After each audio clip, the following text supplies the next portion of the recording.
Hello again, friend. It looks as though you're no worse for wear after your stay in Fort Draken.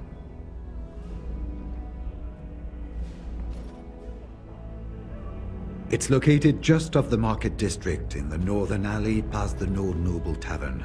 I'll sketch out the code which will let you pass the lock wheel. Inside you can take your pick of whatever equipment remains. It is the stockpile the Wardens have kept for centuries for the defense of Teyrn.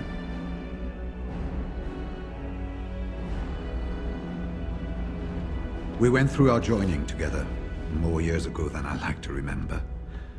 He was exactly the same back then, tough as stone and just as grizzled. I think he understood sooner than the rest of us how ugly a choice it is to let the few be sacrificed to protect the many. Always left himself a soft spot for his recruits, though. Only way he ever let himself down.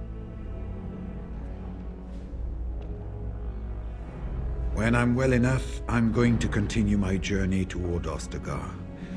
Hopefully I'll be able to trace the heart of the Blight and where the Archdemon itself abides. If we want to defeat this Archdemon, we need to know where it is and how soon it might strike. If there were more of us, I would agree. But as it is, I don't think we can deprive all the armies you've gathered of a commander. Well, I'd be happy to tell you what I know, but it seems to me that you've picked the important parts up yourself.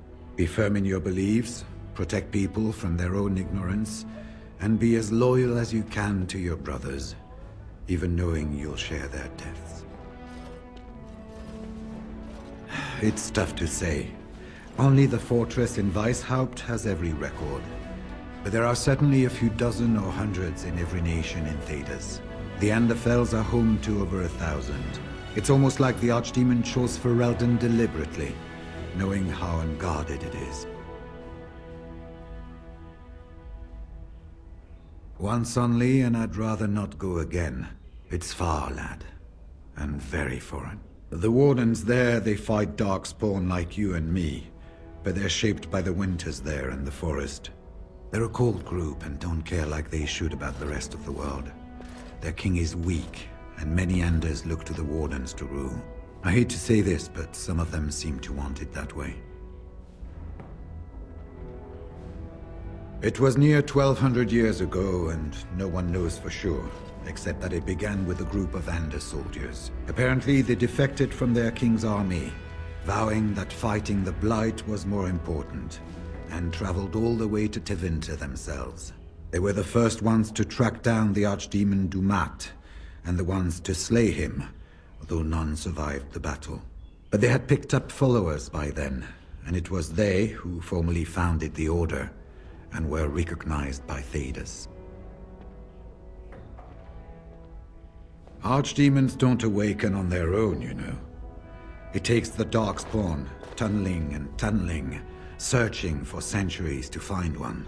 And with no one to lead them, it must be sheer chance, or maybe instinct, which leads them. What's surprising isn't that it takes so long between Blights. What's surprising is that they succeed at all. But I imagine the old gods call to them, and it's that voice in the darkness which drives them through so many generations. The important thing to remember is, none of that matters. When you're facing Darkspawn, all you need to know is to stop them at all costs.